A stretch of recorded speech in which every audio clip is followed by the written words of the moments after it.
आगे बढ़ते हैं, बताएं कि काबीना डिवीजन ने कौमी असम्बली की तहलील और वफाकी काबीना की सुपुर्दोशी के बाद वफाकी वज़राए मुमलिकत के ज़ेर इस्तेमाल सरकारी गाड़ियाँ वापस मांग ली हैं। आपको अपडेट करें हैं कि काबीना डिवीजन ने कौमी असम्बली की तहलील और वफाकी काबीना की सुपुर्दोशी के बाद वफाकी वज़राए मुमलिकत के ज़ेर इस्तेमाल सरकारी गाड़ियाँ वापस मांग ली हैं। इस पर हम बात करेंगे डॉन न्यूज़ के रिपोर्टर ताहिर शरानी से। ताहिर, काबीना डिवीजन ने बाकायदा खत लिखा है, मतन क्या है इसका और कोई टाइम फ्रेम दिया गया गाड़ियों की वापसी के लिए?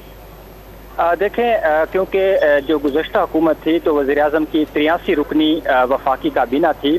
जिसमें 33 वफाकी वज़रा, 7 वज़राए मुमलिकत, 38 मावनीन ख़ुसूसी और 5 मुशीर थे।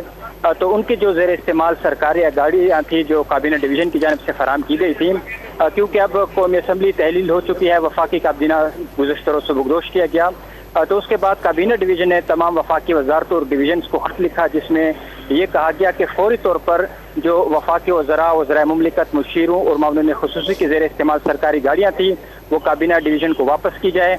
क्योंकि अब वो वफाकी वज़रा और वफाकी काबीना के अरकान नहीं रहे, तो इसलिए काबीना डिवीजन की जिम्मेदारी है कि वो फौरी तौर पर गाड़ियाँ जो है वो वापस की जाएँ। बहुत शुक्रिया ताहिर, आपने हमें अपडेट किया।